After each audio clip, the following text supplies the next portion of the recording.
সম্মানিত বন্ধুগণ, আসসালামু আলাইকুম। দূরে কাছে দেশে অথবা বাইরে থেকে বন্ধুরা ঠিক এই মুহূর্তে যে যেখান থেকে বাস্তব জীবনের গল্প শোনার জন্য আমার সাথে জয়েন করেছেন আমি আপন। আর যে আপন জীবনের গল্পের 1258তম পর্বে আপনাকে প্রতিদিনের মতো স্বাগতম জানাচ্ছি। বন্ধুরা, আজ আমি আপনাকে শোনাবো বরিশালের ভাই মোহাম্মদ মিজানুর রহমানের জীবনের চমকে ওঠার মতো, অবাক হওয়ার মতো এক তাজ্জব বাস্তব জীবন কাহিনী। বন্ধুরা, আজকের গল্পের টাইটেল গোপনে 9 বছর করে যাচ্ছি মেয়ের জামাই সংসার। কোন এক শাশুড়ি গোপনে মুখ লুকিয়ে 9 বছর নিজের মেয়ের জামাই সংসার করে যাচ্ছে। দেখেন, এই ধরনের গল্পগুলো যখন আমি পড়ি বা রেকর্ড করি তখন আমি বুঝতে পারি বা তখন আমি চিন্তা করি যে আমাদের এই সমাজে আমরা চোখ দিয়ে আসলে যা দেখতে পাই তাই সত্য নয়। এই চোখের আড়ালেও অনেক কিছু লুকিয়ে থাকে। আমরা একটা মানুষের দুটো রূপ থাকে, আমরা শুধু মানুষের সেই রূপটাই দেখতে পাই যে রূপটা মানুষ আমাদেরকে দেখায়, আর সেই রূপটা আমরা দেখতে পাই না যে রূপটা মানুষ দেখায় না। আর যেটা মানুষ দেখায় না সেটাই হচ্ছে একটা মানুষের প্রকৃত রূপ। চমকে ওঠার মতো এই বাস্তব গল্পটা আমি আশা করব আপনার প্রত্যেকে আমার মুখে শুনবেন এবং গল্প যাচ্ছে বরিশালের ভাই মিজানুর রহমানকে আপনার মতো করে একটা মন্তব্য কমেন্ট বক্সে লিখবেন। ধন্যবাদ সবাইকে। সুপ্রিয় বন্ধুগণ, আসসালামু আলাইকুম। আমার নাম মোহাম্মদ মিজানুর রহমান, আমার বাড়ি বরিশাল। বন্ধুরা, আমি আমার জীবনের গল্পটা শুরু করার শুরুতে আপনাদেরকে আমার পরিবারের বিষয়ে জানিয়ে রাখি। আমার পরিবারে আমি আছি, আমার বাবা আছে, মা আছে, রয়েছে আমার দাদা দাদি সহ আমার বড় 3 জন ভাই আর ছোট একটা বোন। আমরা টোটাল 4 ভাই 1 বোন। আমাদের পরিবারটা বরিশাল শহরের অদূরে কোনো এক ছোট্ট গ্রামে, কোনো এক মায়াবী ছোট গ্রামে এক নিম্নবিত্ত পরিবার।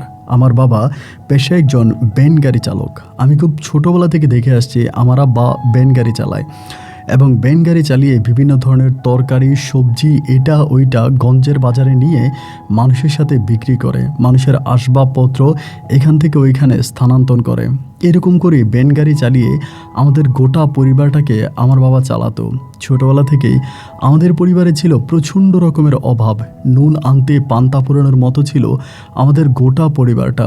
আমার ঠিক যতটুকু মনে আছে, আমি ছোটোবেলা থেকে আমাদের পরিবারে তেমন কোনো সুখ শান্তি দেখি নাই। সবসময় অভাব অনটনের মাঝে আমার দিনগুলো কাটতো। আমার আব্বার একজন বন্ধু ছিল যার নাম ছিল হচ্ছে মনির কাকা।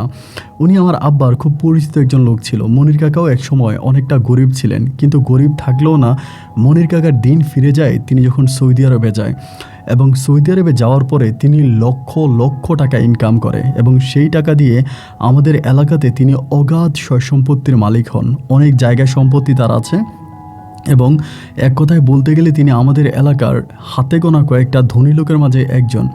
আমি এও শুনেছিলাম তিনি নাকি একবার আমার আব্বাকে এটাও বলেছিল যে ভাই, আপনি বিদেশে চলে আসেন এবং বিদেশে আসলে ভালো টাকা ইনকাম করতে পারবেন। আমার আব্বা নাকি বিদেশ যেত না এবং যেতে চায় নাই, কারণ আমার আব্বা বিদেশটাকে অনেক ভয় পায়, এই জন্য আব্বা তখন যায়নি।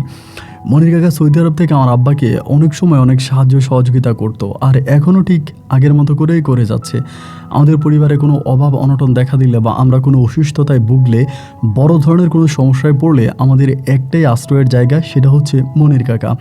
মনির কাকার কাছে হাত তুলতাম এবং তিনি আমাদেরকে সাহায্য সহযোগিতা করতো।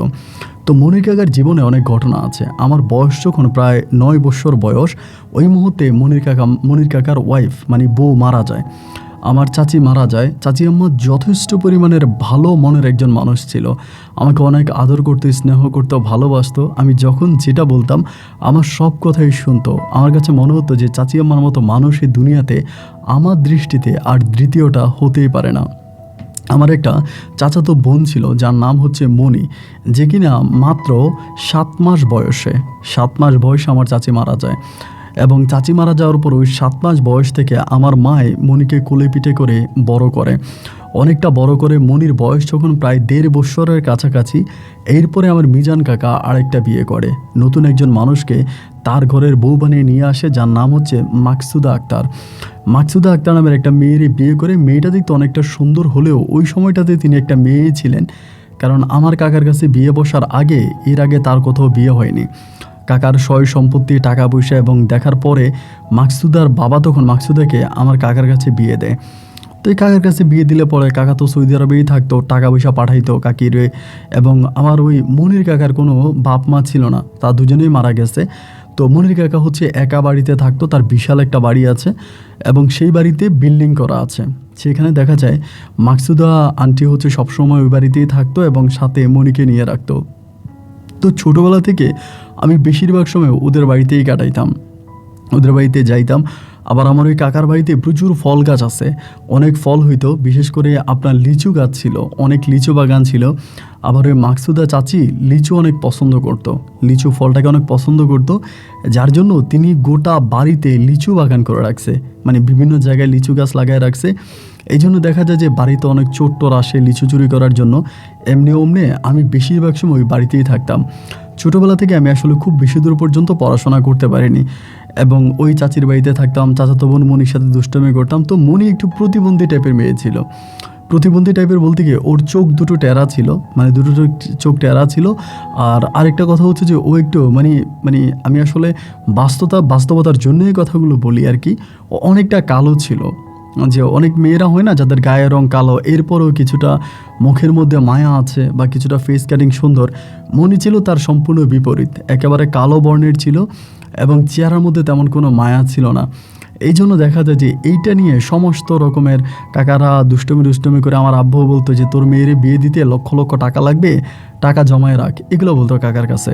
কিন্তু মনির কাকা তার মেয়েরে অনেক ভালোবাসতো। উনি বলে আমার মেয়েটা অনেক ভাগ্যবান, আমার মেয়েটা দুনিয়াতে আসার পরেই আমি লক্ষ লক্ষ টাকার মুখ দেখেছি, আর আমার মেয়েটা দুনিয়াতে আসার পরেই আমি এত সয় সম্পত্তির মালিক হয়েছি। আমার মেয়েটা যদি না থাকতো, না আসতো, তাহলে হয়তো আমি এত সম্পত্তির মালিক হতাম না।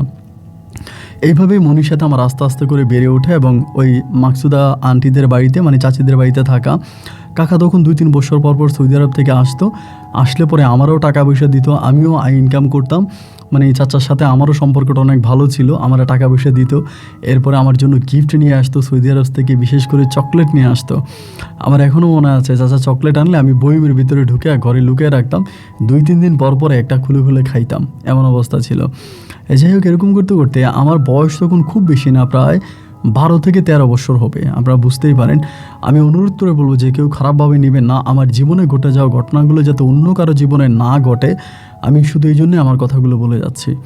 তো এই 12 থেকে 13 বছর বয়স, একদিন হলো কি বৃষ্টির দিনে চাচি আম্মা বৃষ্টির দিনে আমি আম নিতেছি আর কি, মানে তুফানে আম পড়তেছে গাছের নিচে, তাই আমি আম নিতেছি। তো দেখা গেল কি যে লুঙ্গির মধ্যে, আপনারা হয়তো গ্রামের যারা আছে তারা বুঝবেন, লুঙ্গিকে দোপাট্টা করে ওইটার ভিতরে আমি তখন আম নিচ্ছিলাম। তো এরকম করে প্রায় অনেকগুলো আম পাইলে পরে আমি তখন বিকেলবেলা আমগুলো চাচিরে দেওয়ার জন্য ঘরের মধ্যে ঢুকি। তাই চাচি তখন নিচে বসা ছিল, একটা টুকরি হাতে বসা ছিল, আমি তখন উপরে মানে থাকা অবস্থায় আমি তখন আমার আমগুলো চাচিকে দিতেছি লুঙ্গি থেকে বের করে। তো এই চাচি মনে হয় মুসকে মুসকে হাসতেছে, এবং হাসতেছে দেখা 12-13 বছরও যদি আমার হয়ে থাকে, বাট আমি কিন্তু অনেক বড় হয়ে গেছি। মানে অনেক মানুষ আছে না যে বয়স কম হলেও দেখতে শুনতে অনেকটা বড় দেখা যায়, বাট আমি তখন দেখতে শুনতে অনেকটা বড় ছিলাম, মানে এবং বড় থাকার কারণে চাচি আম্মা তখন হাসতেছে এবং আমি তখন মনে করতেছিলাম যে মনে হয় আমি লুঙ্গি যেরকম করে পরছি, চাচি মা এই কারণে মনে হয় হাসতেছে। আমি একটু লজ্জা পাই চাচি আমার বাড়ি থেকে চলে যায়, আমি এই বাড়িতে আর আসি না। এভাবে 2-3 দিন কেটে যায়, আমি এই বাড়িতে আর আসি না। আর চাচি যদি আমাদের ঘরে কখনো আসে, আমি অন্য দরজা দিয়ে ঘর থেকে বেরিয়ে যাই, মানে এই ঘরের মধ্যে আমি থাকি না, সবসময় ঘরের বাইরেই থাকি। তা ওই সময়টাতে আবার মিজান কাকার সাথে আমার আব্বার সম্পর্কটা আবার আগের মতো নাই বলতে তাদের মাঝে কোনো ঝগড়াঝাটি হয় নাই, এমন না যে কোনো ঝগড়াঝাটি হয়েছে, ঝামেলা হয়েছে, এরকম কিছু না। আসলে মিজান কাকা আগের মতো করে আমার আব্বাকে মানে খোঁজ খবর নেয় না, আব্বুর সাথে যোগাযোগ করে না, এরকম আর কি। আব্বুর কাছ থেকে আগে চিঠি মিঠি লিখতে, এখন ওভাবে চিঠিও লেখে না। তো যাই হোক, এরকম করে চলতে একদিন হলো কি, আমি বিকেলবেলা মাঠে খেলতেছি, এরই মাঝে কিন্তু চাচি আম্মা আমাকে গোপনে খুঁজতেছে যে কোথায় পাওয়া যায়, কোন জায়গায় আমাকে পাওয়া যেতে পারে, এবং আমি কেন ওনার সামনে যাই না, আমি কেন এতটা লজ্জা পাইতেছি, উনি আমার লজ্জা ভেঙে দিবে। তো এরপর আমি ওখানে মাঠে খেলতেছি, উনি বিকেলবেলা কোত্থেকে জানি দেখে ওইখানে গেছে। যাওয়ার পরে অন্য পোলাপাইনগুলোরে বলতেছে যে মিজানরে ডাক দে। আমি তখন ডাক দিছি, আমি চাচিরে দেখার পরে এত লজ্জা পাইছি যা বলার মতো না। আমি নিচের দিকে তাকিয়ে আছি, আমি চাচির সামনে যাব না। পরে চাচি বলতেছে, মিজান লজ্জা পাইও না, এদিকে আসো, তোমার সাথে কথা আছে। চাচি তোমার সাথে কথা বলবো। আমি বললাম আচ্ছা কী বলবেন বলে না, এদিকে আসো। যখন বেশি ডাকাডাকি করতেছে, আমি তখন কাছে গেছি। যাওয়ার পর আমারে বলতেছে, লজ্জা পাইছি ওই দিন? আমি বললাম যে না চাচি, লজ্জা পাই নাই। বলেন। তা বলে, আমি তোমারে ছোটোবেলায় কত কোলে লইছি, আর এখন তুমি লজ্জা পাইতেছো? আমি বললাম না চাচি লজ্জা পাই নে, বলেন। পরে বলে তুমি আমাদের বাড়িতে যাও না কেন? আমি বললাম এমনিই যাই না। বলে আজকে যাইও, সন্ধ্যার পরে তোমার জন্য একটা খাবার রাখছি, চাচি আম্মা তোমারই দিমুনি। আমি বললাম আচ্ছা ঠিক আছে। পরে মাগরিবের ওদের বাড়িতে গেছি। বাড়িতে যাওয়ার পরে চাচিমা পিঠা বানাইছিল, মানে আপনার পিঠা বানাইছে, আমার পিঠা দিল। আমি পিঠা খাইতেছি, আমিও খাইতেছি, মনিও খাইতেছে। এরকম করতে করতে চাচিমা আমারে বলতেছে, আচ্ছা মিজান, তোমার একটা কথা বললে কি শুনবা? আমারে বলে। আমি বললাম হ্যাঁ শুনবো, বলেন। আমারে বলে তুমি কি কাজ করো বাড়ির মধ্যে, মানে সারাদিন যে বাড়িতে থাকো এখানে ওইখানে কি কাজ করো? আমি বললাম আমি তো তেমন কোনো কাজ করি না, সারাদিন বাড়ির মধ্যেই থাকি, শুয়ে বয়ে থাকি কোনো রকমে, এভাবেই তো সময় কাটে। কেন চাচি? পরে আমাকে বলতেছে তুমি কি আমাদের বাড়িতে থাকবা? আমি বললাম মানে চাচি আমি আপনার কথা বুঝি নাই, আপনাদের বাড়িতে থাকবো মানে? পরে বলে না, আমাদের বাড়িতে আমি চিন্তা করতেছি যে পার্মানেন্ট একটা লোক রাখবো, কারণ আমি আর মনি একা একা থাকি। এখন মনিও বড় হয়েছে, আগে তো এরকমটা খারাপ লাগতো না, বাট এখন খারাপ লাগে, মাঝে মাঝে ভয় লাগে। তো ভয়ের জন্য ভাবতেছি বাড়ির মধ্যে একটা ছেলে রেখে দিব। এখন তুমি কি এই বাড়িতে থাকবা? আমি বললাম যে যাচ্ছি, দেখেন আপনাদের বাড়িতে আমি তো সবসময় আসি, যদি রাখেন তো থাকবো, সমস্যাকে।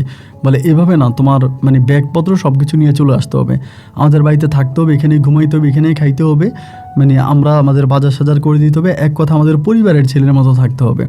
আমি বললাম আচ্ছা চাচি সমস্যা নাই, আপনি যেমন করে বলেন আমি আপনাদের বাড়িতে তেমন করে থাকতে রাজি আছি। চাচি আম্মা তখন বললো যে আচ্ছা ঠিক আছে, তাহলে তোমার আম্মুর সাথে তুমি কথা বইলো।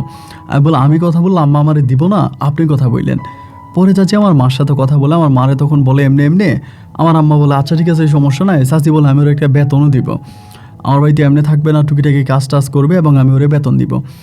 এই বলার পরে আমি তখন বলছি আচ্ছা, আমার আম্মা তখন বলছে আচ্ছা ঠিক আছে তাহলে নিয়ে যাও। এরপরে আমি তখন আমার যত কাগজপত্র বা কাপড় চোপড় যা ছিল আর কি, সব কিছু নিয়ে আমি তখন চাচি আমার বাড়িতে চলে যাই। তো ওনার বাড়িতে তখন আমি থাকি, ঘুমাই, এবং ওই বাড়িতে থাকতে আমার ভালোই লাগে, কারণ আমাদের বাড়িটা তো এত পাকা বাড়ি ছিল না, একটু মানে ময়লাযুক্ত ছিল বা ভাঙা বাড়ি ছিল।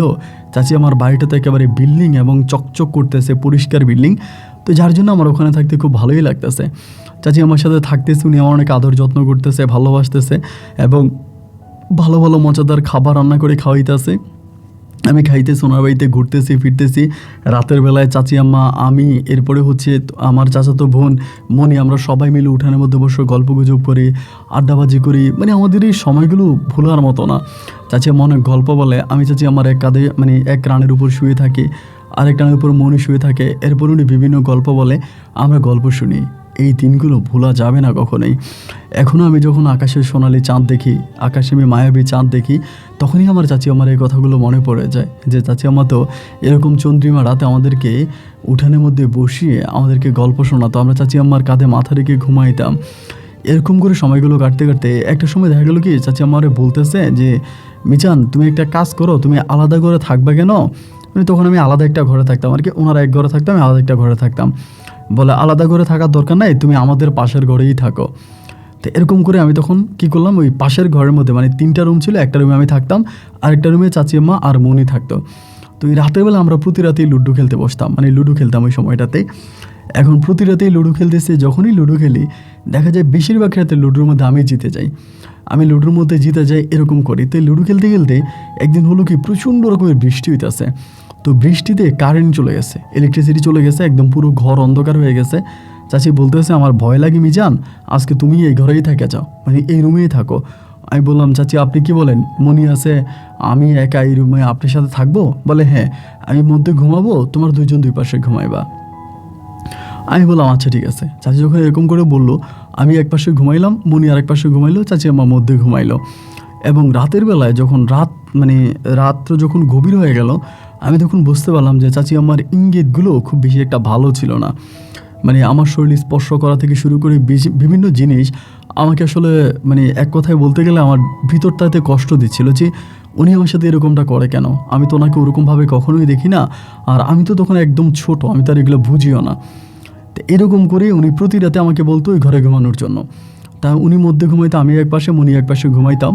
এরকম করে সময়গুলো কাটতে কাটতে যাই হোক, আমি আর কিছু বলতে চাই না, উনি এই সমস্ত কিছু করা শুরু করে। একটা পর্যায়ে আমারে বলে এগুলো তুমি কারো কাছে বইলো না, যদি বলো তাহলে কিন্তু তোমার চাচি আমি এই ঘরে আর থাকতে দিব না, এখানে তোমার রাখবো না, তোমার খাওয়াবো না, তোমার বের করে দিব, এটা ওইটা বলতো। তা আমি তো ছোটোবেলায় ওইসব বুঝতাম না। তা উনি যা যা বলতো বা যেটা যেটা করতে বলতো আমি ওইটাই ওনার সাথে করতাম। এরকম করতে করতে মোটামুটি অনেকটাই বড় হয়ে যায়। এবং প্রায় 5-6 বছরের মতো এই ধরনের সম্পর্ক ওনার সাথে আমার কন্টিনিউয়াসলি হচ্ছিল। এবং 5-6 বছরের মাঝে এরই মাঝে আমার কাকাও আসছে, কাকা আবার বিদেশ থেকে আসছে, এসে 3 মাস থেকে গেছে। এরপর ওনার সাথে আমার এগুলো হতো।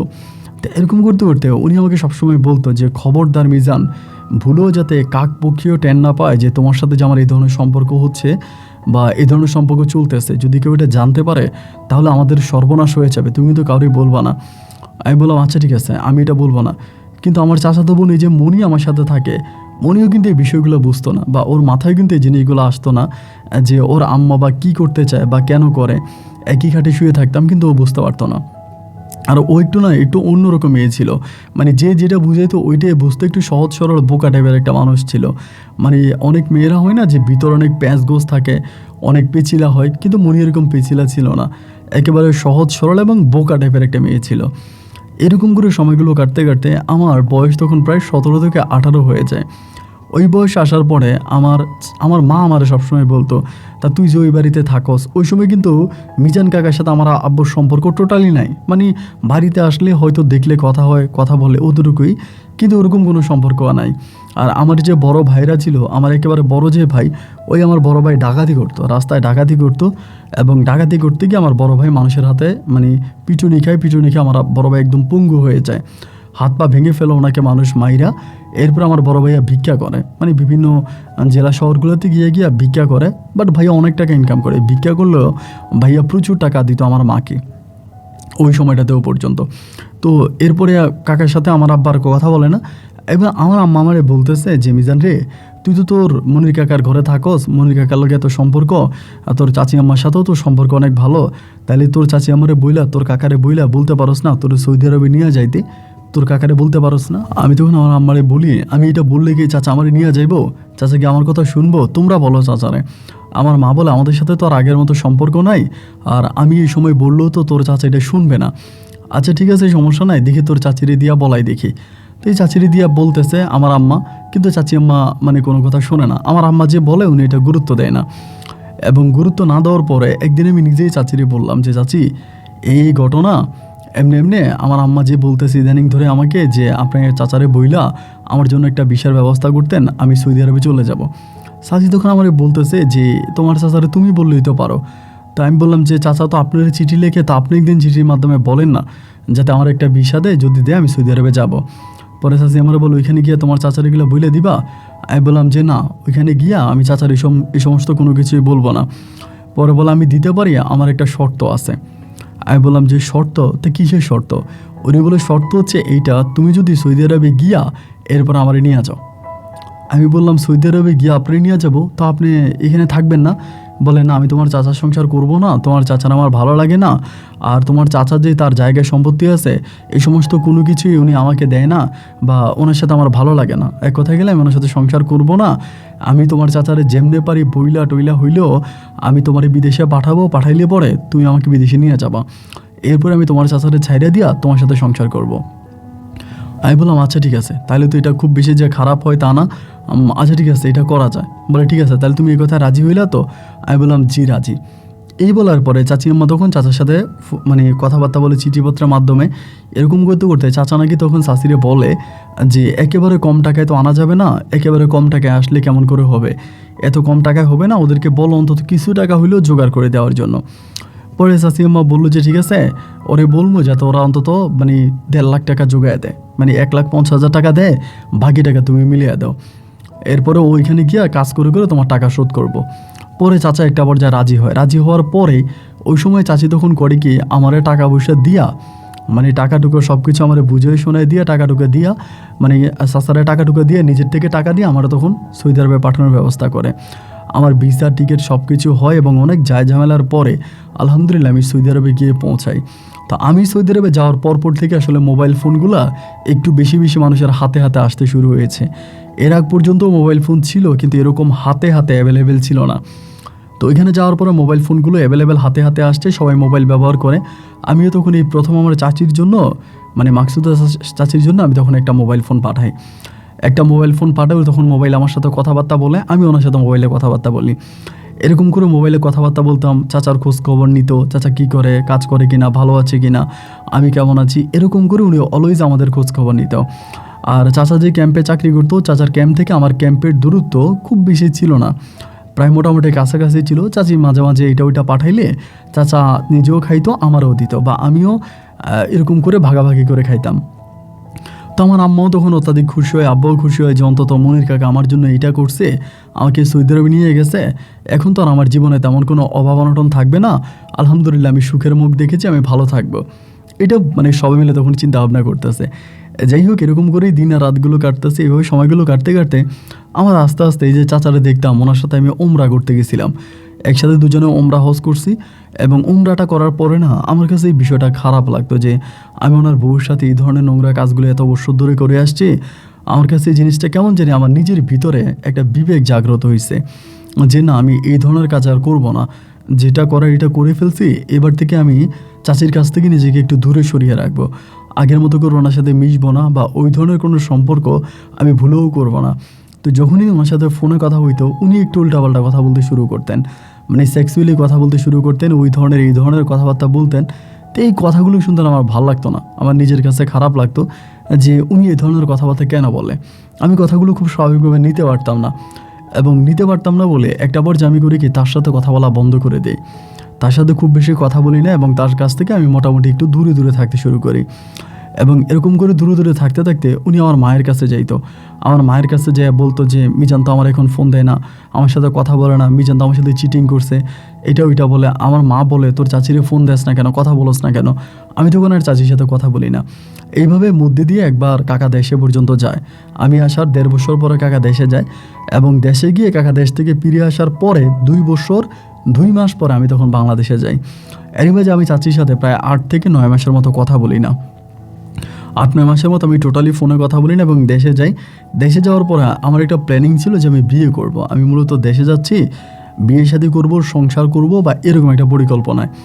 এবং দেশে যাওয়ার পরে একদিন চাচি আমার ওনার ঘরে দাওয়াত দিয়েছে, দাওয়াত দেওয়ার পরে আমি তখন গেছি, সাথে আমার বড় ভাই বলতে আমার একদম বড় ভাইয়ের ছোটোটারে নিয়ে গেছি।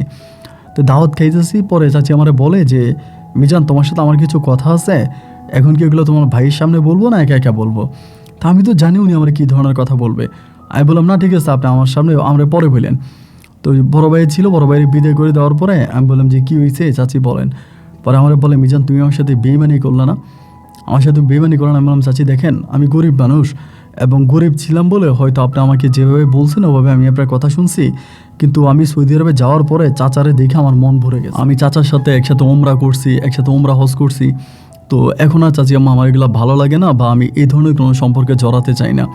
পরে উনি আমার বলে যে তাহলে এই যে আমি তোমার 1.5 লাখ টাকা দিলাম, বাকি টাকা তোমার কাকা দিল।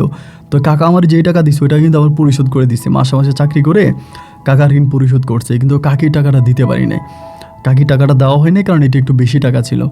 পরে কাকি আমার বলে তুমি আমার টাকাটা দিলা না। আমার কাছে মনে হলো যে আসলেই তো আমি ওনার টাকাটা খেয়ে ফেলছি, বা উনি আমার 1.5 লাখ টাকা দিছে ওই সময়, এখন সবাই তো জানে যে ওই টাকা আমি নিজ থেকে দিছি, কিন্তু মূলত চাচি দিচ্ছে। পরে আমি বললাম যে চাচি ঠিক আছে আমি আপনার টাকা দিয়ে দিব। এইভাবে উনি আমার বলে যে না এটা হতে পারে না, বা উনি আমার সাথে অনেক রকমের সম্পর্ক করার চেষ্টাও করে, বাট আমি এগুলোকে পরিপূর্ণভাবে স্কিপ করি, আগের মতো কোনোর সাথে মিশি না, বা এ ধরনের কোনো সম্পর্কে আমি জড়াতেও চাই না। একটা পর্যায়ে দেখা গেল কি যে এরকম করে সময়গুলো কাটতেছে, পরে আমার কাছে মনে হলো যে চাচি তো আমাকে 1.5 লক্ষ টাকা দিছে সৌদি আরবে যাওয়ার সময়, এখন এই টাকাটা তো হিসাব করলে উনি আমার কাছে প্রাপ্য, এটা পাওয়া। আমি যে টাকা নিয়ে গেছিলাম বিয়ে শাদী করার জন্য, আমি কি করছি বিয়ে শাদী না কইরা আমি আমার গয়নাগুলোর বিক্রি কইরা ওই টাকা আমি তখন শাশুড়ি দিয়ে দিই, মানে মাকসুদা শাশুড়ি দিয়ে দিই যে 1.5 লাখ টাকা আপনি আমার দিয়েছিলেন ওই টাকা আপনি নিয়ে যান, ওনার 1.5 লাখ টাকা দিই, এবং আরও 30,000 টাকা বাড়াইয়ে দিয়ে দিই, মানে টোটাল 1,80,000 টাকা দিই। পরে উনি ওই টাকা নিব না, আমারে বলতেছে না আমি তো তোমার এই শর্তে টাকা দিই নাই, যেই শর্তে টাকা দিছি তুমি যদি আমার ওই শর্ত পূরণ করতে না পারো তাহলে তুমি আমাকে টাকা দিতে হবে না। আমি বললাম দেখেন শর্ত সব কিছু আমার মনে আছে, এটা এখন আর সম্ভব না, বা এটা হবে না, তো আপনি টাকা নিয়ে যান।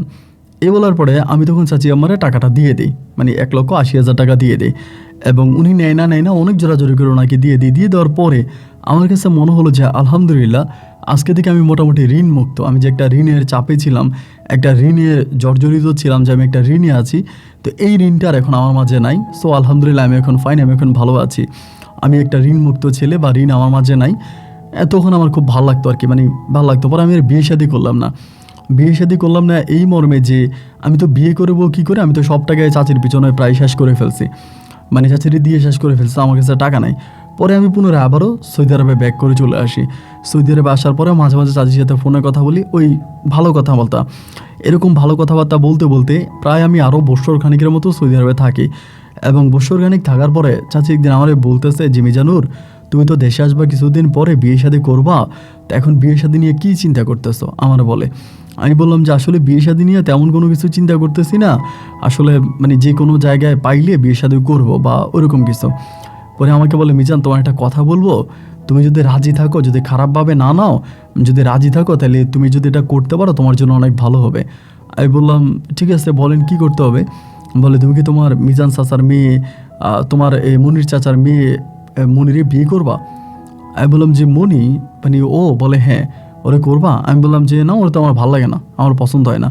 চাচি আমার তখন বলে যে তুমি ওরে বিয়ে করো, যদি বিয়ে করো তাহলে তুমি একটা জিনিস পাইবা। আমার বলে, আমি বললাম কী পাবো? বলে ওর বাবার যা সয় সম্পত্তি আছে সবই তো ওর নামে, ওর বাবা যা কিছু কিনছে জায়গায় সম্পত্তি অ্যান্ড সবই তো ওর নামেই কিনছে, কিছু তো আর নিজের নামে কিনে নেয়। আমার কাকা কিন্তু জায়গায় সম্পত্তি সব মেয়ের নামে, কিন্তু মানে সব কিছু মেয়ের নামে, নিজের নামেও কিন্তু কম, সবই মেয়ের নামে। তো বলে আমার মেয়েটার যদি অন্য কোথাও বিয়ে হয় তাহলে অন্য পাড়ার একটা ছেলে আইসা আমার মেয়ের সয় সম্পত্তিগুলো খাবে, আমার স্বামীর সম্পত্তিগুলো খাবে, আর আমার তো আর নিজের কোনো সন্তানাদি হলো না। কিন্তু এখন আমি বলতে চাচ্ছিলাম কি, যে তুমি যদি মনিরে বিয়ে করো তাহলে তোমার কাকার সম্পত্তির মালিক তুমি হবা, তুমি আমাদের ঘরের ছেলে নিজের সম্পদ খাবা, এটাতে আর খারাপ লাগবে না, আমার ভালোই লাগবে। তা অন্য ছেলে যদি এসে এখানে ভাগ বসায় বা খায়, এইটা চাচির কাছে অনেকটা কষ্টদায়ক মনে হবে, চাচিটা স্বাভাবিকভাবে নিতে পারবো না। আমি বললাম আচ্ছা ঠিক আছে জিত, আপনি এরকম করে বলতেছেন। আর মনি কিন্তু মানুষ হিসেবে খুব ভালো ছিল, অমায়িক একটা মেয়ে ছিল, মানে যথেষ্ট পরিমাণের অমায়িক একটা মেয়ে ছিল, এবং তার কথাবার্তা, কথার ধরন টরন সব কিছু অত্যাধিক ভালো ছিল, কিন্তু দেখতে শুধু কালো ছিল অতটুকুই। পরে আমিও চিন্তা ভাবনা করলাম যে চাচাও মনির নিয়ে খুব টেনশন করে, কোন জায়গায় বিয়ে দিবে, কার কাছে বিয়ে দিবে। এখন দেখা গেল যে অন্য কারোর কাছে বিয়ে দিলে মনি ঠিকমতো সংসার করতে পারবে কি না, বা মনি দেখতে সুন্দর না, অন্য কোনো ছেলে বিয়ে করে সম্পত্তির আশায় বিয়ে করে ওনার মেয়েরে কষ্ট দেবে কি না, মা মরা ইতিম মেয়ে ওনার, উনি এগুলো সবসময় বলতো। পরে আমি একদিন সিদ্ধান্ত নিলাম যে ঠিক আছে, আমি তখন আম্মারে বললাম যে আম্মা, চাচি তো এমনি এমনি প্রস্তাব দিছে, আপনি কি বলেন? আমার মা তখন আমারে বলতেছে তোর চাচির প্রস্তাবটা কিন্তু খারাপ না, তোর চাচি যে প্রস্তাবটা দিছে এটা ভালোই দিছে, এবং এটা আমার কাছে ভালোই মনে হইতেছে, তুই বিয়ে করতে পারিস। আর মনি যদিও গায়ের রঙটা একটু কালো হয়ে থাকে, তবে মানুষ হিসাবে কিন্তু মনি খুব ভালো, সবার সাথে উঠে বসে কথাবার্তা বলে, এবং যথেষ্ট পরিমাণের ভালো প্রকৃতির একটা মেয়ে, এরকম না যে ও খারাপ, ও কিন্তু খারাপ না, ও খুব ভালো, তুই ওরে বিয়ে করতে পারিস। পরে আমি বললাম যে আচ্ছা মা ঠিক আছে, তাহলে তুমি যেটা বলতেছ এটা তাহলে আমি করব। এরপরে মায়ের কথা মতো আমি তখন, আমার মা তখন চাচারে ফোনের মাধ্যমে জানাইলো, এবং জানানোর পরে মনির চাচা তখন সরাসরি আমার জিজ্ঞেস করলো যে মিজান, এমন এমন ঘটনা তো তোর পরিবার থেকে বলতে আছে, এখন তুই কি বলস? আমি বলছি কাকা সমস্যা না, আমার মা যেটা বলে সেটা, আমার মা যদি বলে তাহলে আমি বিয়ে করতে রাজি আছি। বলে তুই তো দেখছস মনির ছোটোবেলা থেকে বড় হয়েছিস একসাথেই, মনি তো একটু কালো প্রকৃতির, বা ওর চেহারা তো খুব একটা সুন্দর না, এখন এরকম মেয়ে বিয়ে করলে পরে তুই কোনো ঝামেলা করবি কিনা, আমার মেয়ের নাইলে অন্য কোথাও বিয়ে দিব। আমি বললাম না কাকা সমস্যা নাই, আমি ওর বিয়ে করতে রাজি আছি, গায়ের রং দিয়ে তো আর কথা না, ও তো মানুষ হিসেবে ভালো। চাচা তখন বললো আচ্ছা ঠিক আছে। পরে দুজনে কথাবার্তা হইলো, হওয়ার পর আমরা দুজনে একসাথেই দেশে যাই, আমি চাচা। এবং দেশে যাওয়ার পরে আমি তখন মনিরে দেশে গিয়ে বিয়ে শাদী করি। বিয়ে শাদী করার মতো আমাদের সংসার হয়। সংসার হইলে পরে আমি 3 মাস দেশে থাকি, চাচাও 3 মাস থাকে। 3 মাস পরে একসাথে চাচা আর আমি একসাথে আবার সৌদি আরবে চলে আসি। এবং একসাথে সৌদি আরবে চলে আসার পরে আমি ওই সময় কিন্তু আমি যে কোম্পানিতে চাকরি করতাম ওই কোম্পানির ম্যানেজারের সাথে আমার মনির চাচার খুব ভালো সম্পর্ক, মানে একেবারে মধুর সম্পর্ক। ওই লোকেরা ছাড়া মনির চাচা কিছু বুঝে না, মানে ওই লোকটা মাস্টারই ছিল আর কি, মিশরি। তো এভাবে বিয়ে শাদী করে যাওয়ার কিছুদিন পরে চাচি মনে হয় তখন চাচারে বলতেছিল যে মিজানুর বিয়ে করে গেল, এখন আগের মতো বাড়িতে আসে না, বা বিয়ে করে মাত্র চলে গেছে, মেয়েটা একা একা থাকে, কান্নাকাটি করে, মনি কান্নাকাটি করে, ভাল লাগে না, আপনি মিজানুরে পাঠাই দেন, ও আর 3 মাস থেকে যাক। ওই এটা কিন্তু মনির কথা না, এগুলো কিন্তু চাচি আম্মা নিজে, মানে নিজের কথা, আমার শাশুড়ি নিজে প্ল্যানিং করতেছে, বাট এটা কিন্তু মনির কাকার কথা না। পরে আমার এক কাকা তখন জিজ্ঞেস করলো যে এই ঘটনা তোর শাশুড়ি তো বলতেছে, এখন তুমি কি যাইবা নাকি দেশে? যদি যাও আমি মাসরির সাথে কথা বলে তোমার ছুটি নিয়ে দিব। তো আমি চিন্তা করতেছি দেশে যাব, আসলে আমার নিজেরও ভালো লাগতেছে না, একটু মানে বোরিং লাগতেছে, যে দেশে গেলে ভালো লাগবে, নতুন বিয়ে করে চলে আসছে, ভালো লাগে না, যে ঠিক আছে যাব। পরে মিশরির সাথে কথা বলে 3 মাসের ভিতরে দেন আমার তখন ওইখানে পাঠাইছে। তখন 3 মাস আমি তখন কী করলাম, মানে 3 মাসের ছুটি না পরে দেশে গেছে। দেশে যাওয়ার পরে মনির সাথে আমার সম্পর্কটা খুব ভালো, মানে অমায়িক ভালো, আমরা দুজনে ভালো আছি। ও যদিও কালো হতো, গায়ের রং কালো হতো, বাট ওনার মানুষ হিসাবে খুব ভালো ছিল। এরকম করে মাসখানেক থাকার পরে একদিন হলো কি, এই চাচি আম্মা মানে আমার শাশুড়ি মাকসুদা, আমার শাশুড়ি আমারে বলতেছে যে এই মনির, সরি মিজানুর, তুমি তো মনির সাথে দিব্যি সংসার করতেছ, ভালো আছো, কয়েকদিন পরে মনির বাবার যে সয় সম্পত্তি আছে ওই সম্পত্তিরও মালিক তুমি হবা, তোমার তো আর কোনো কিছুর অভাব নাই, তুমি তো আড়ালের ঘরে দুলাল হয়ে গেলা। তো আমার সাথে তো বেইমানি করলো, আমি তোমার সৌদি আরবে পাঠাইলাম, তো এরপরে আমারে বললা সৌদি আরবে নিয়ে যাবা, বিয়ে করবা, তা তো আর করো নাই, এবং আমাকে ধোকা দিচ্ছ। তো যাই হোক, আমার কোনো সমস্যা নাই, কিন্তু এখন যেহেতু আসছো মাঝে মাঝে আমার কাছে থাকা লাগবে।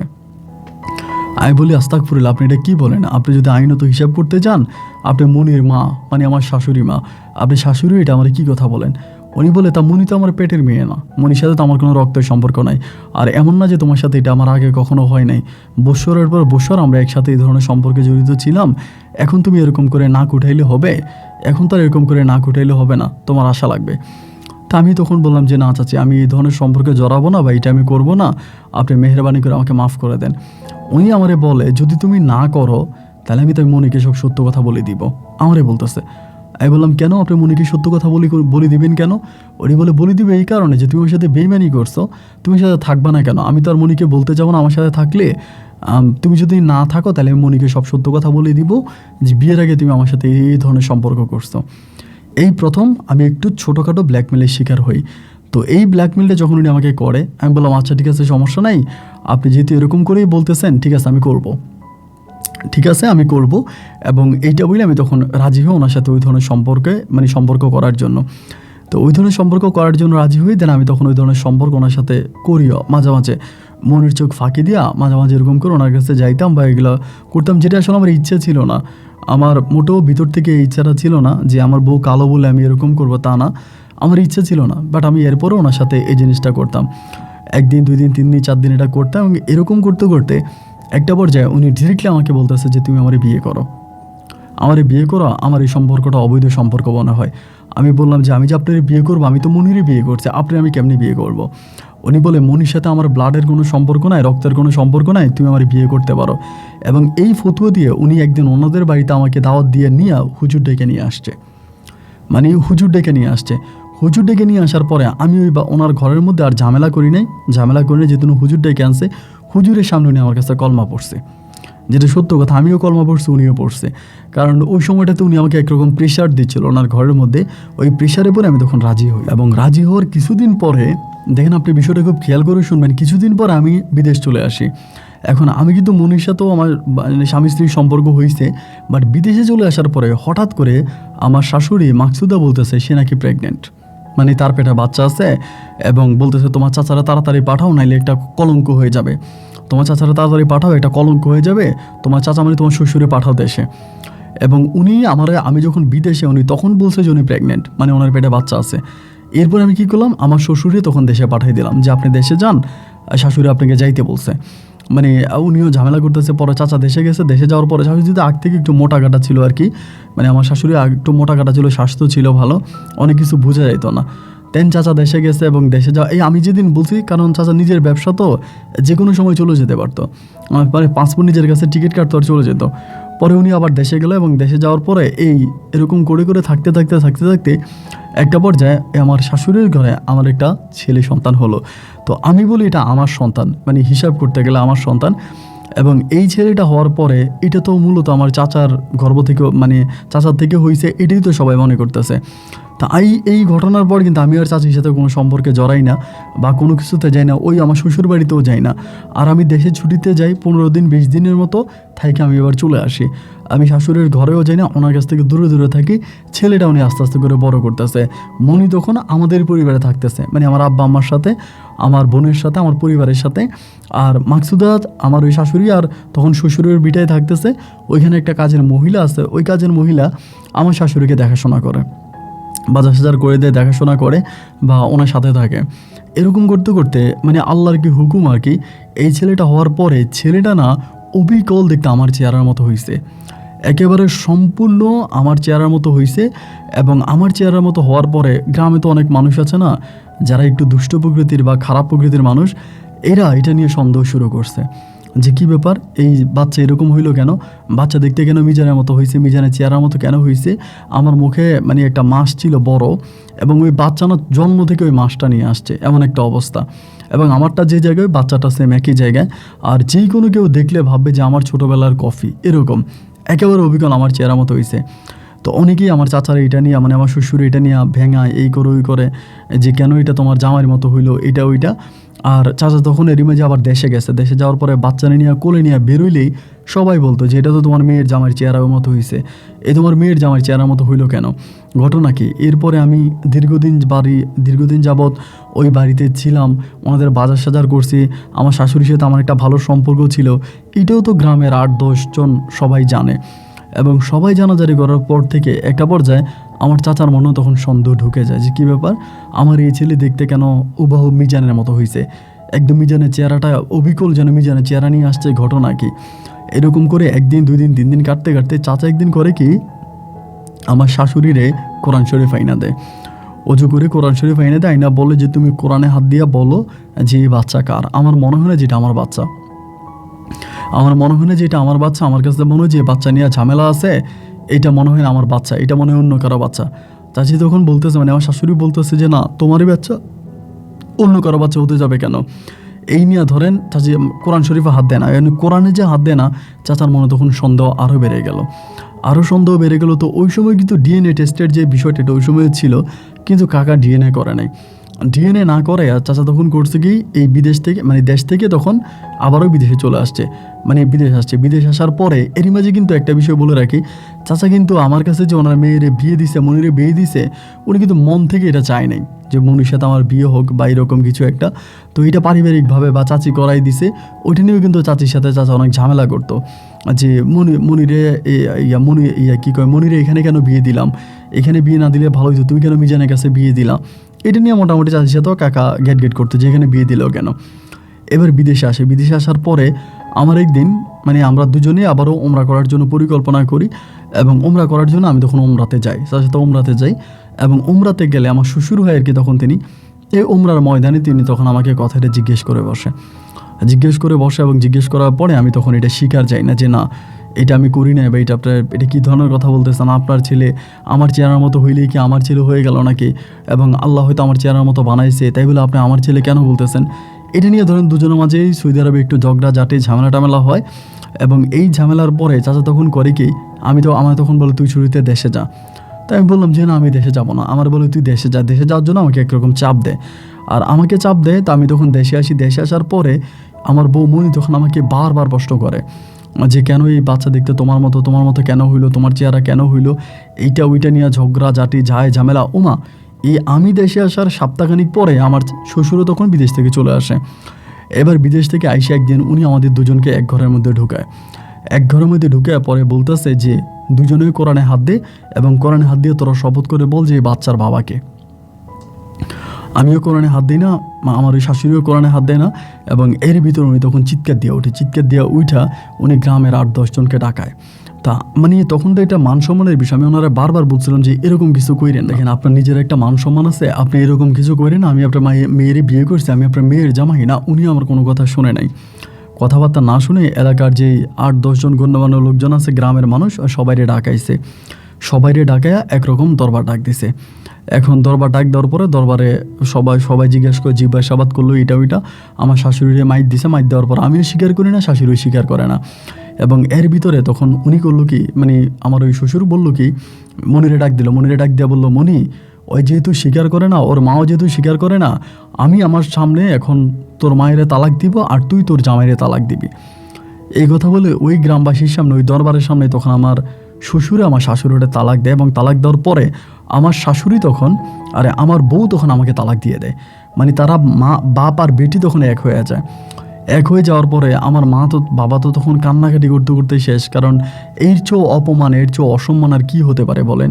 একটা মান সম্মানের তো বিষয় আছে, এটা কী ধরনের কথা যে মেয়ের জামাইয়ের সাথে এই ধরনের কথা। সবাই এটা নিয়ে খুবভাবে কানা হয়ে গেছে, কথাবার্তা, মানে বুঝতেই তো পারছেন গ্রামের একটা বিষয়। এবং এই ধরনের ইস্যুগুলো পাইলে তো আর মানে কথাই থাকে না, সবাই এটা নিয়ে নেচে গিয়ে একেবারে একাকার। তো সবাই তখন এটা নিয়ে কথাবার্তা বলতেছে, এটা ওইটা। আমি তখন আর গ্রামে কাউরে মুখ দেখাইতে পারি না, কারোর সাথে কথা বলতে পারি না, কারোর সামনে যাইতে পারি না, মানে নিজে নিজে ঘরের মধ্যে থাকতেছি।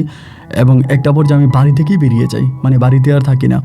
আমার বউ তখন আমাকে তালাক করে দেয়। আর এদিক দিয়ে আমার কাকা তখন করে কি, মানে আমার শ্বশুর তখন করে কি, সৌদি আরবে ফোন করে আমার ভিসাটা ক্যান্সেল করায় দেয়। আমার যে ভিসাটা ছিল, আমাকে যে ভিসাটা দিয়েছে ওই ভিসাটা ক্যান্সেল করায় দেয়, আমি আর সৌদি আরবে যেতে পারি না।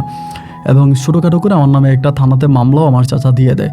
মানে বাড়িতেও তখন থাকতে পারি না, বাড়ি থেকে তখন বের হয়ে খুব গোপনে গোপনে, শাশুড়ির সাথে আর দেখা করে না। শাশুড়ি তখন এই যে সন্তানটা নিয়ে, ছেলেটারে নিয়ে ওনার বাপের বাড়িতে চলে গেছে। গ্রামের মানুষ বাপের বাড়িতে পাঠিয়ে দিছে, বাপের বাড়িতে উনি চলে গেল। চলে যাওয়ার পরে আমি তখন এই জায়গায় ওই জায়গায় বিভিন্ন জায়গায় কোনো রকম নিজের ইজ্জত নিয়ে পালায়া বেড়াইতে আসি। এইভাবে সময়গুলো কাটতেছে। মনটার মধ্যে তখন অনেক কষ্ট। আমি তো এটা চাই নাই আমার শাশুড়ির সাথে এটা হোক, এটা আমার কোনো সময় ইচ্ছা ছিল না। এবং এই বাচ্চা কিভাবে হয়ে গেল বা এটার জন্য তো আমি দায়ী না, মানে আমি দায়ী কিন্তু আমি তো দায়ী স্বীকার করলাম না। এরপরে এই দায়টাই আমার উপরে পড়ে গেল। কান্নাকাটি করি, মন খারাপ করি, এবং এরকম করতে করতে প্রায় 4 থেকে 5 মাসের মতো কেটে যায়। 4-5 মাস পরে একদিন আমার দুঃসম্পর্কের এক মামাতো ভাইয়ের দোকান আছে আমাদের বাজারে ওই দোকানের মধ্যে বসে আছি, কাপড়ের দোকানে। তো ওই কাপড়ের দোকানে বসে আছি, এমন সময় দেখলাম আমার বউ ওই কাপড়ের দোকানে আসছে, মানে মনি। কাপড়ের দোকানে আসার পরে মনি তখন কাপড়ের দোকানে ঢুকছে পরে আমি তখন ওই কোনার মধ্যে, তো কাপড়ের দোকানটা ছিল আপনার 2টা শাটারের। তাই দুপুরবেলা তখন, এবং দুপুরবেলা যখন 2টা শাটারে, আমি তখন কী করলাম, দৌড় দিয়ে গিয়ে 2টা শাটার বন্ধ করে দিছি। দোকানের 2টা শাটার বন্ধ করে দিয়ে মনির পা ধরে কান্না করতে শুরু করছি। দোকানে মানে 2জন কর্মচারী ছিল, আমার ওই মামাতো ভাই ছিল আর একটা লোক ছিল। ওইটারে বের করে দিলে আমার ওই মানে মামাতো ভাই ওখানে দাঁড়ায় আছে, মানে দোকানে বসে আছে। পরে আমি পা ধরে কান্না করতেছি, মনি আমার বলো তুমি আমার পা ছাড়ো। ও আমাদের মাঝে কিন্তু মানে ওই যে আমাকে তালাক দিয়ে দিছে অতটুকুই, আমি কিন্তু ওই তালাক গ্রহণ করি নাই। আমি কিন্তু 10 জনের সামনে বলছি যে আমি এই তালাক গ্রহণ করি না, আমি এটা মানি না। তখনও আমাকে বলতেছে যে আমি তো তোমাকে তালাক দিয়ে দিছি, এখন তুমি আমার পায়ে ধরে কি হবে? আমার পায়ে ধরে কোনো লাভ নাই, তুমি আমার ছাইড়ে দাও, তোমার আমার সংসার ভেঙে গেছে, এখন আমাদের সংসার আর হবে না, সুতরাং শুধু শুধু চেষ্টা করে লাভ নাই। আমি বললাম মনি, আমি অপরাধ করছি, আমি অন্যায় করছি, আমি যাই করছি, আমি ক্ষমা পাচ্ছি, আমাকে মাফ করে দাও। ও আমাকে বলে যে না, এটা কোন ধরনের অপরাধ? আমার আম্মার সাথে তুমি খারাপ কাজ করে আবার আমার সাথে সংসার করবা, এটা কেমনে হইলো? আমি বললাম তুই কেমনে কইলে বিশ্বাস করবা, আমি তোমার আম্মার সাথে কোনো ধরনের কোনো অবৈধ সম্পর্ক করি নাই। পরে বলো অবৈধ সম্পর্ক যদি না করবা তাহলে বাচ্চা দেখতে তোমার মতো কেন হয়েছে? এবং এরই মাঝে আমি আমার মামাতো ভাই তখন ওই লাভ দুইটা বলতেছে, ঠিক আছে ভাবি, আপনি যদি সন্দেহ করেন তাহলে ভাইয়ের সাথে ওই বাচ্চা ডিএনএ টেস্ট করান, বাচ্চার সাথে ডিএনএ করাইলেই তো আপনি পেয়ে যাবেন। উনি তখন বলতেছে যে আমি কেমনে ডিএনএ করাবো, বাচ্চাকে তো ওই মহিলা নিয়ে চলেই গেছে, এবং এই মহিলার সাথে তো আমরা আর কখনো যোগাযোগ করব না, এবং এই মহিলাকে আমরা কখনো আর আনবো না, মহিলার সাথে আমরা কখনো কথাও বলবো না, তাই এখানে ডিএনএ টেস্ট কীভাবে করাবো? এবার আমি বলছি তুমি যদিও ডিএনএ করা, ওই মহিলার বাচ্চার সাথে আমারটা কোনোই মিলবে না। আসলে তোমার সাথে ওই যে মানে মাকসুদা, তোমার মা যে তোমার সাথে আমাকে বিয়ে দিছে, এটা তোমার আব্বা মেনে নিতে পারে নাই, এবং তোমার আব্বা মেনে না নেওয়ার কারণে তোমার আব্বা তোমার মায়ের উপরে একটা প্রতিশোধ নিছে। আর এমনিতেও তো তোমার মায়ের চরিত্র ভালো না, এটা তো তুমিও জানো। বিভিন্ন এটাও কিন্তু সত্যি ছিল, আমার শাশুড়ির চরিত্র কিন্তু ভালো ছিল না। ওনার সম্পর্ক যে শুধু আমার সাথে ছিল তা না, এরকম অনেক ছেলেদের সাথেই ছিল। তো আমি বললাম তো অনেক ছেলেদের সাথে ওনার সম্পর্ক আছে, অনেক ছেলেদের সাথে উনি অবৈধ কাজ করছে, এবং এই জন্য তোমার আব্বা উল্টা দোষটা আমার উপরে দিয়া তোমার মায়েরে ছেড়ে দিল। তো তোমার আব্বার সাথে আমার সৌদি আরবে একটু ঝামেলা হয়েছে, এই জন্যই মনে হয়। আমি তোমার পা ধরে, তুমি আমার মাফ করে দাও, এই কান্নাকাটি করতেছি। পরে প্রায় 1 ঘন্টার মতো কান্না করার পর তখন মনটা কিছুটা গলছে। গলার পরে বলো আচ্ছা ঠিক আছে, তুমি আমার নাম্বার নিয়ে যাও, আমার সাথে মোবাইলে কথা বললো। ও তখন সিমটা চেঞ্জ করে ফেলে, নতুন একটা সিম ঢোকায়। তো ওই সিম দিয়ে আমি তখন ওর সাথে কথাবার্তা বলি, কান্নাকাটি করি। ও আমার বলে যা হবার তা হয়েছে, যেটা হবার সেটা হয়েছে, এখন আর এসব নিয়ে কোনো কথাবার্তা বলার দরকার নাই, তুমি গোপনে গোপনে থাকো। এইভাবে 3 মাসের মতো ওর সাথে আমি কথাবার্তা বলি। 3 মাস পরে একদিন ওর বাবারে বলে যে আসলে মিজান তো এরকম কিছু করে নাই, তুমি এটা ভুল বলছো। ওর আব্বা বলে যে না, ওরা করছে এরকম। পরে ওর আব্বার সাথে রাগ করে একদিন আমাদের বাড়িতে চলে আসে, মানে মনি আমাদের বাড়িতে চলে আসে।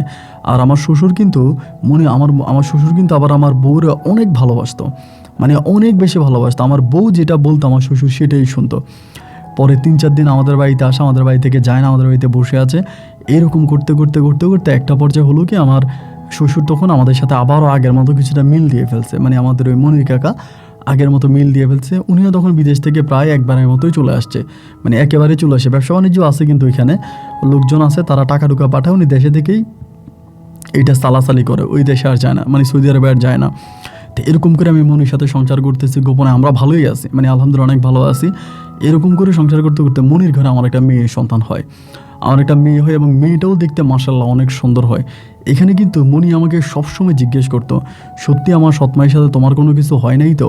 আমি ওর মাথায় হাত দিয়ে পর্যন্ত শপথ করছি যে তোমার মাথায় হাত দিয়ে বলতেছি, তুমি তোমার মাথায় হাত দিয়ে কসম করে বলতেছি তোমার ওই সৎমায়ের সাথে আমার কিচ্ছু হয় নাই, এটা তোমার আব্বা সন্দেহজনক একটা ঘটনা ঘটাইছে, এটা কিছুই না।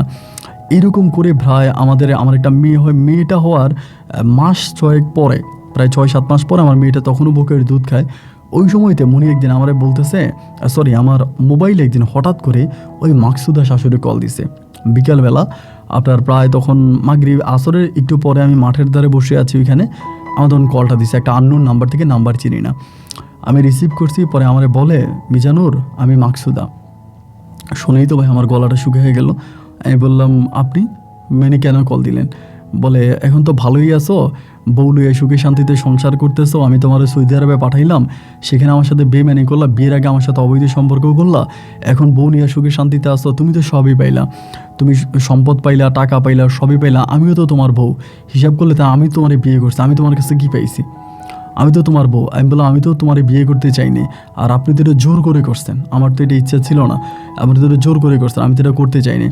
পরে আমারে বলতেছে যা হবার তা হয়েছে, এখন এগুলো সব বাদ দাও, আমি তোমার সাথে একটু দেখা করতে চাই আমারে বলে। আমি বললাম না, আমি তো ভুলেও আপনার সাথে দেখা করব না, এবং আপনার সাথে আমার দেখা করার প্রশ্নই আসে না, আমি কেন দেখা করব? এখন আমি বিয়ে করছি, আমার বউ আছে, আমি আমার বউ নিয়ে সংসার করতেছি, মেহরবানি করে আমাদের সংসারে ঝামেলা লাগায়েন না। এই বলে আমি তখন লাইনটা কেটে দিই, এবং লাইনটা কেটে দিই উনি অলওয়েজ আমাকে ফোন দেয়, নাম্বারটা ব্লক করে দিই, নতুন একটা নাম্বার থেকে কল দেয়। আমি নাম্বারটা চেঞ্জ করে ফেলি, আমার যে নাম্বারটা চেঞ্জ করি, এরপরে এই নাম্বারে উনি নতুন নাম্বার থেকে আমাকে কল দেয়, নতুন নাম্বার থেকে কল দেয়। এখন কল যে দেয় আমি তো বুঝি না এগুলো কার নাম্বার, কোত্থেকে পায়, আমাকে ফোন দেয়, কথা বলে, এবং কথা বলতে বলতে উনি আমাকে পাগল বানায় ফেলে, এবং এরকম করতে করতে খুব বেশি জ্বালাইতে আসে। ঠিক আছে, একদিন দেখা করলাম, দেখা করার পর উনি আমার বলে তুমি আমার ঠকাইছো, আমার সাথে বেইমানি করছো, চিটিং করছো, এইটা ওইটা, যাই হোক এমন করে করে সময়গুলো কাটতে কাটতে আপনার দিনটা ছিল শুক্রবার, আমি জুমার নামাজ পড়ে বের হয়েছি। বিশ্বাস করেন জুমার নামাজটা পড়ে বের হয়ে মোবাইলটা হাতে নিয়ে দেখতেছি আমার মোবাইলে অনেকগুলা কল ওনার, আমার শাশুড়ির। কলটা রিসিভ করছি, রিসিভ করার পর আমি বললাম কী হয়েছে? পরে বলে মিজান একটু তাড়াতাড়ি আমাদের বাড়িতে আসো।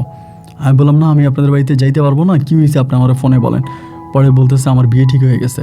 আমি বললাম কী বলেন, এই বয়সে? ওনার বয়স তো প্রায় পড়ে গেছে তাই না? তাই আমি বললাম এই বয়সে আপনার বিয়ে ঠিক হয়েছে? এই বয়সে আপনার কে বিয়ে করবে?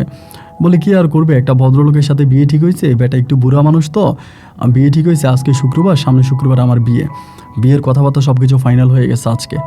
ওই বেটাও বুইরা, তারও ছেলে মেয়ে নাই, বউ মারা গেছে, জায়গা সম্পত্তি আছে, শেষ বয়সে ওই লোকটা দেখাশোনা করার জন্য আমার বিয়ে করবে, বা আমার ছেলেরা সব মেনে নেবে।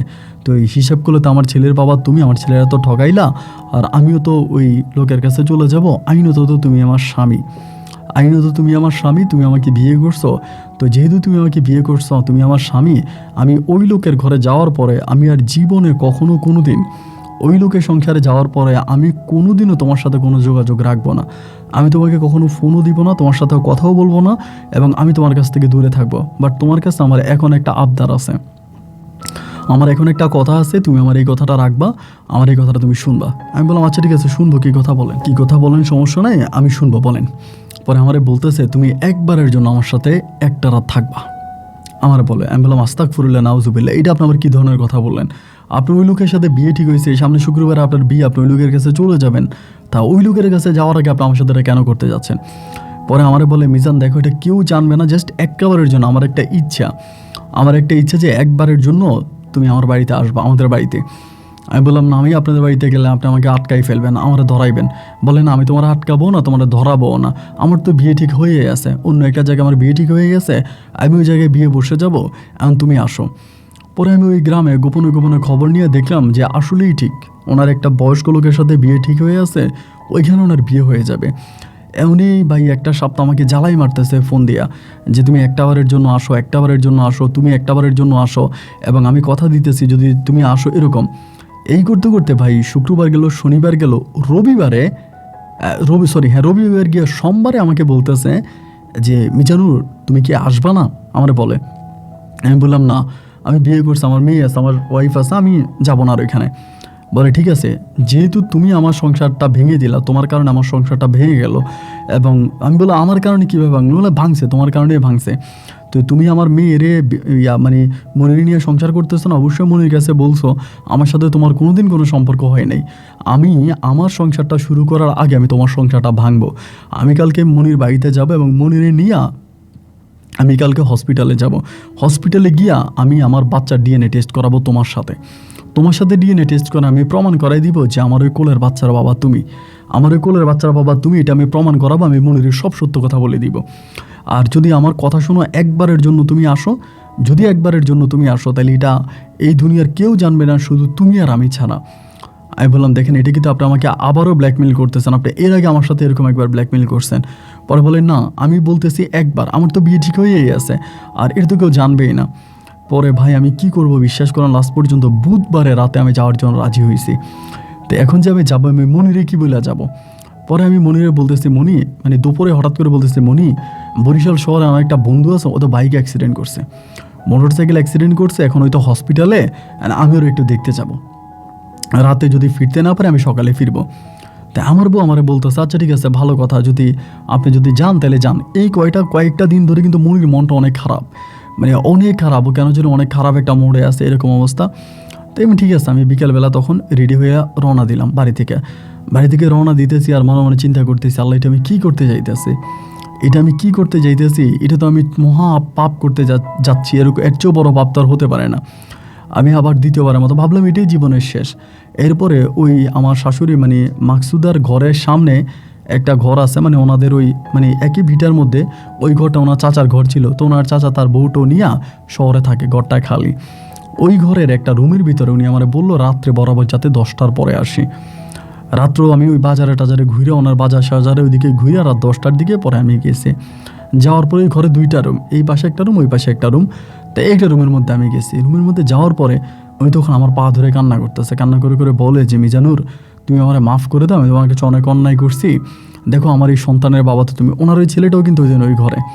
আর আমি বললাম যে দেখেন এগুলো যদি আমার বউ জানে তাহলে তো মহা কেলেঙ্কারি হয়ে যাবে, আর এগুলো আপনি প্লিজ বললেন না, আপনার যেহেতু বিয়ে হয়েছে এখন আপনি গিয়েও আপনার স্বামী সংসার করেন, আমাকে আমার মতো থাকতে দেন, আমি আমার মতো করে আমার বউ নিয়ে ভালো আছি।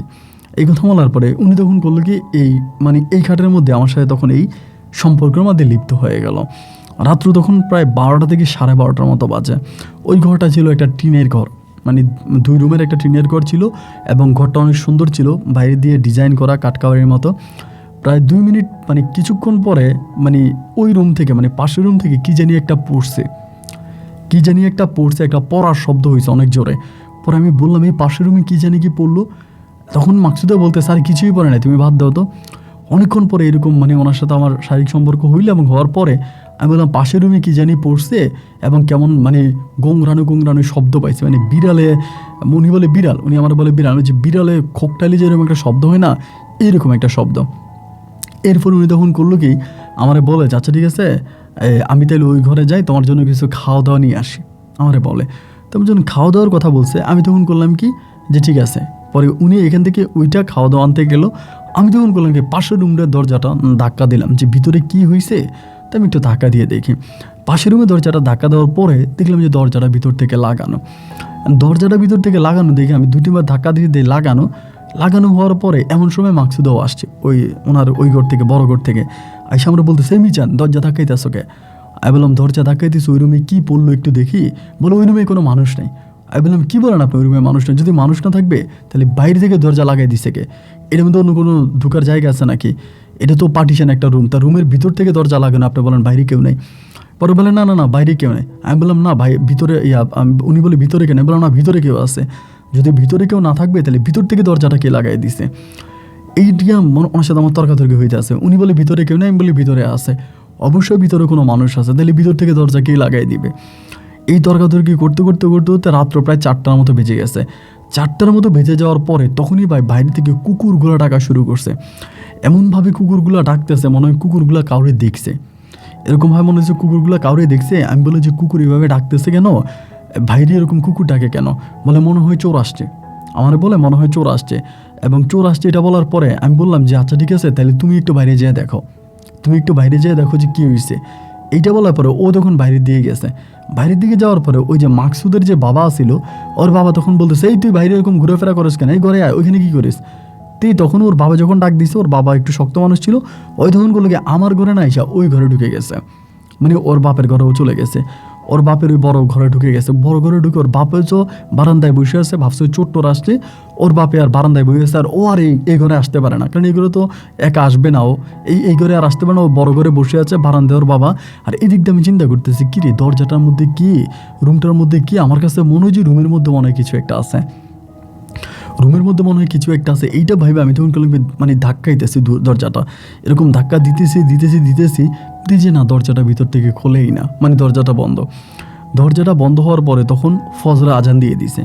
ফজরে আজানটা দেওয়ার পরে ওই তখন করছে কি, ওই মানে বড় ঘর থেকে আসছে, বড় ঘর থেকে আইসে আমার দরজা ধাক্কাইতে আছে, এই দরজা খুলো, দুইটা ধাক্কা দেওয়ার পর আমি তখন দরজা খুলছি, ও তখন ঘরে আসছে। আসার পরে আমার বলে পাশের রুমে দরজা কি কেউ খুলছিল? আমি বললাম না, পাশের রুমের দরজা তো কেউ খুলে না। বলে ও আচ্ছা ঠিক আছে, তুমি ঘুমাও, ঠিক আছে, আমি তোমার পরে ডাক দিয়ে দিব, তুমি একটু পরে বেরিয়ে যাবা। আমার এটা বলতেছে, একটু পরে তুমি বেরিয়ে যাবা, একটু পরে বাইরে যাবা। এইটা বলার পরে তখন দেখা গেল কি, মানে একটু পরে বাইরে বলছে, মানে আজানের পর এই কুকুরগুলো ওদের বাড়ির সামনে থেকে যাচ্ছে না, মানে ওদের বাড়ির মধ্যে কেউ ঘেউ ঘেউ করতে, মানে ওরে পাইলে ঘেউ ঘেউ করে ধরে। আমি বললাম যে তোমারে পাইলে কুকুরগুলো এরকম করে ঘেউ ঘেউ করে ধরে, আর আমি বেরোলে তো এই কুকুরগুলো আমার ধরবো, আমি যাবো কীভাবে?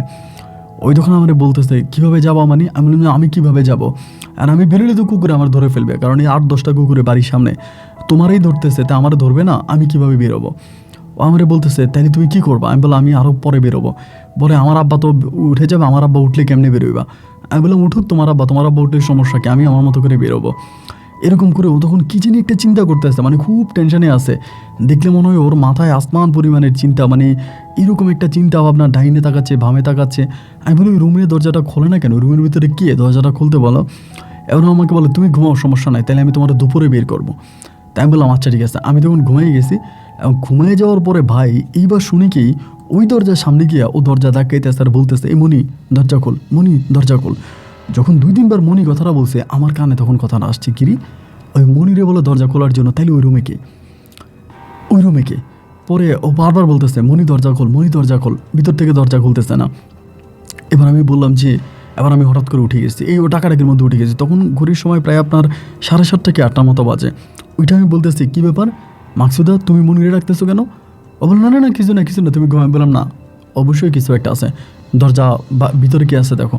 আমার বলে দেখো ঝামেলা করো না, আমার আব্বা যদি টের পায় তুমি এই ঘরে আসো, তাহলে সর্বনাশ হয়ে যাবে, আমার জীবন এমনি একটা কলঙ্ক ঘটছে, আমার একটা বিয়ে ঠিক হয়েছে, 2 দিন মানে 1 দিন পরে আমার বিয়ে, আমার ইজ্জত সময়টা নষ্ট করো না, তুমি বেরিয়ে যাও। আমি বলছি না, আমি বেরোবো কেন? তুমি এই ঘরের দরজায় মনি বলে ডাকলা কেন? তার মানে এই রুমের ভিতরে যে আছে সে মনি। ও আমার বলতেছে না, ওই রুমের ভিতরে মনি নাই, তুমি যাও, তুমি বেরিয়ে যাও, ঝামেলা করো না। আমি বললাম না, আমি তো বেরোবো না। আমি কেন বেরোবো? তোমরা অবশ্যই আমার কোনো একটা ট্র্যাপে ফেলাইছো। ও আমারে বলে দেখো যদি এলাকার মানুষ জানাজানি হয়ে যায় তুমি এই রুমের ভিতরে আছো, আমার বিয়েটা ভেঙে যাবে, তুমি আমার বিয়েটা ভেঙে, আমি বেরোবো না। আমি তখন ধাক্কাইতেছি কে আছেন ভিতরে দরজা খোলেন, কে আছে ভিতরে দরজা খোলেন। এবং 2-3 বার 5 বার 3 বার 4 বার ডাক দেওয়ার পরে ও তুমি ভিতর থেকে দরজা খুলতেছে না। যখন দরজা খোলে না, আমি তখন বললাম কী ব্যাপার, দরজা খোলে না কেন? আমি তো দরজা ভেঙে ফেলবো।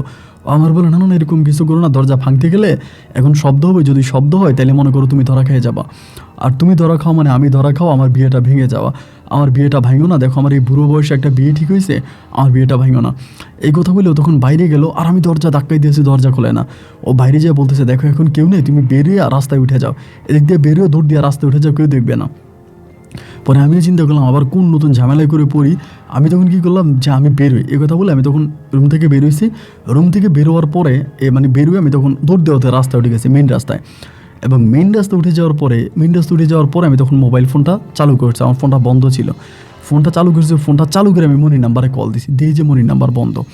মনির নাম্বারে বারবার কল দিতেছি, মনির নাম্বারটা বন্ধ, এবং বন্ধ থাকা অবস্থায় আমি তখন সেখান থেকে বাড়িতে আসছি, মানে আমাদের বাড়িতে আসার পরে আমাদের বাড়িতে উঠানে আমি যাব, মানে বাড়ির মধ্যে ঢুকবো, এমন অবস্থায় সবাই বলাবলি করতেছে যে কি জানি একটা নিয়ে বলাবলি করতেছে। বাড়িতে গেছি, বাড়িতে যাই বললাম যে মা মনি কই? আমার মা আমারে বলতেছে মনি তো গতকালকেই তোর পিছন দিয়ে বেরিয়ে গেছে। আমার পিছন দিয়ে বেরিয়ে গেছে?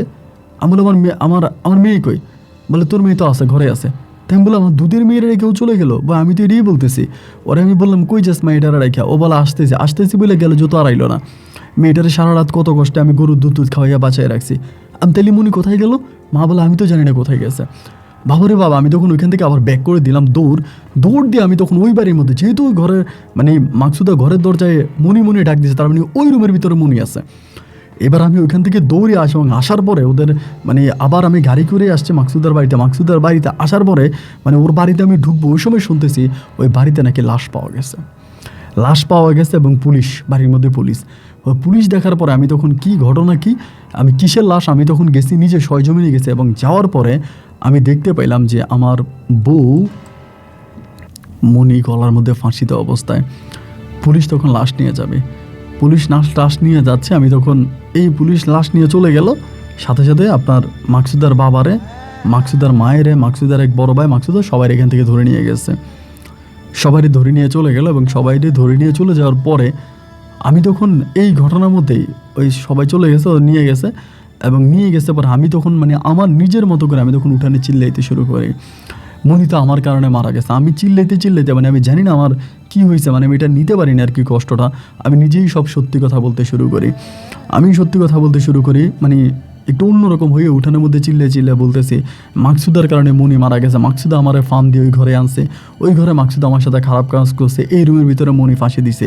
মানে এগুলো আমি তখন মানে কেন যে বলতেছি, কী কারণে বলতেছি আমি নিজেও জানি না। এবং আমার এই কথাগুলো ওই জায়গার ভিতরে থাকা মনির বাবা, মনির কাকা তখন স্পষ্ট শোনে এবং শুনে উনি পুনরায় থানাতে আবারও কল দেয় এবং কল দেওয়ার পরে থানা থেকে পুলিশ এসে আমাকেও ধরে নিয়ে যায় ওই বাড়ি থেকে।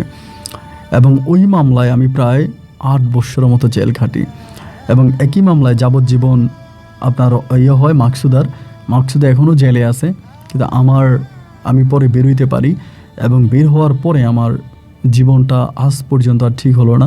আমার মেয়েটা বড় হয়েছে, মোটামুটি মেয়েটাকে নিয়ে সুখে শান্তিতে আমি আছি। আমার মেয়েটা অনেক বড় হয়েছে এখন, কিন্তু জীবন থেকে কোনোভাবেই এই স্মৃতিগুলো কাটাইতে পারি না, ভুলতে পারি না যে আমার পাপের কারণে মনি মারা গেল। এরপরে আমি বিয়ে শাদী করি নাই আজ পর্যন্ত। আমার মেয়েরে নিয়ে, এই মুন্নিরে নিয়েই আমি আছি। মুন্নি আমার কলিজার টুকরা এবং আমার জীবন আর কোনো বিয়ে করার ইচ্ছা না। আমি ভুল করছি এবং আমার এই ভুলের গল্পটা আপনাকে বলছি। যদি আপনি পারেন আমার গল্পটা রেকর্ড করে আমার গল্পের মাধ্যমে আপনি মানুষকে সচেতন করবেন যারা আমার মতো এরকম পাপে না ভুগে। এবং পাপ এমন একটা জিনিস, এই পাপ করতে গেলে একটা পাপের মাসুল দিতে গিয়ে মানুষ 1000টা পাপ করে বসে। আমি তার জ্বলন্ত প্রমাণ, যার জন্য আমার গল্পটা রেকর্ড করবেন। ভালো থাকবেন, আসসালামু আলাইকুম।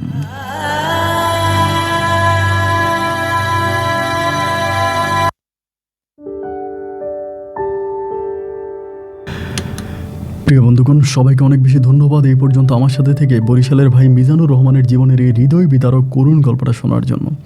দেখেন, এখানে একটা বিষয় আছে, আমার এই গল্পের মাঝে কিছু বিষয় আমার কাছে একটু কনফিউশন ছিল এবং গল্পটা খুবই এলোমেলো ছিল। আমি খুব কষ্ট করে এটা সাজিয়েছি এবং মিজান ভাইয়ের সাথে উনি আমাকে যে নাম্বারটা দিয়েছিল, এই নাম্বারে আমি কল দিয়েছিলাম, কিন্তু নাম্বারটাতে কল পাই নাই, মানে কল ঢুকতেছে না।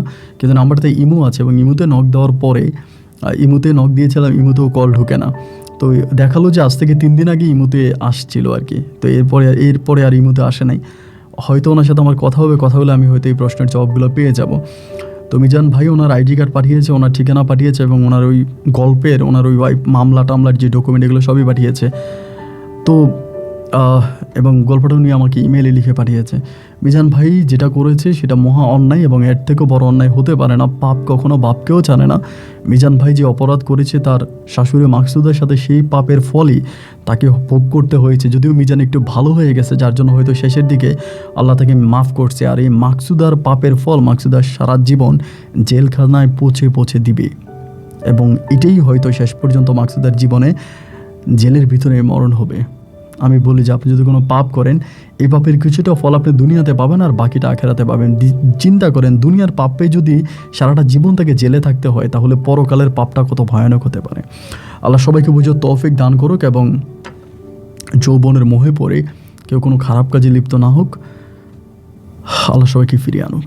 সবাইকে অগ্রিম ঈদের শুভেচ্ছা, ঈদ মোবারক। সবাই ভালো থাকবেন, সুস্থ থাকবেন। দেখা হবে অন্যদিন অন্য কারো বাস্তব জীবনের গল্প নিয়ে। আল্লাহ হাফেজ এন্ড আসসালামু আলাইকুম।